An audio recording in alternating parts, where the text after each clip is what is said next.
Zee 24 तास एक पाऊल पुढे।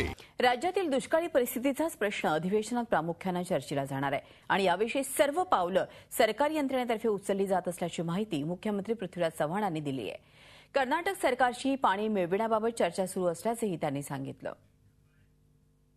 जिथं आपल्याला टँकर भरायचे आहेत किंवा जिथले तलाव भरायचे आहेत तिथेच सोर्स आपल्याला शोधावे लागतील आणि तिथला जर पहिला सोर्स संपला तर दुसरा करावा लागेल। मला वाटतं पिण्याच्या पाण्याचे काही अधिग्रहण करण्याची अजून काही गरज वाटत नाही मला त्यावेळेला, परंतु पाणी कसल्याही परिस्थितीत कमी पडू दिलं जाणार नाही। अलमट्टी धरणाच्या इंडी कालव्यातून काही पाणी सोलापूर शहरामध्ये जे आमचा तलाव त्या ठिकाणी आहे, उजनीचा जो तलाव आहे त्या तलावामध्ये सोडण्याकरता मागणी केलेली आहे। कर्नाटक सरकारचं एक शिष्टमंडळ, त्यांच्या उच्च अधिकाऱ्याचं शिष्टमंडळ पुण्याला 4 तारखेला आलं होतं। त्यांची प्राथमिक चर्चा झालेली आहे, त्यामुळे अशा प्रकारची देवाणघेवाण झाली तर आम्ही प्रयत्न करू। झी 24 तास एक पाऊल पुढे।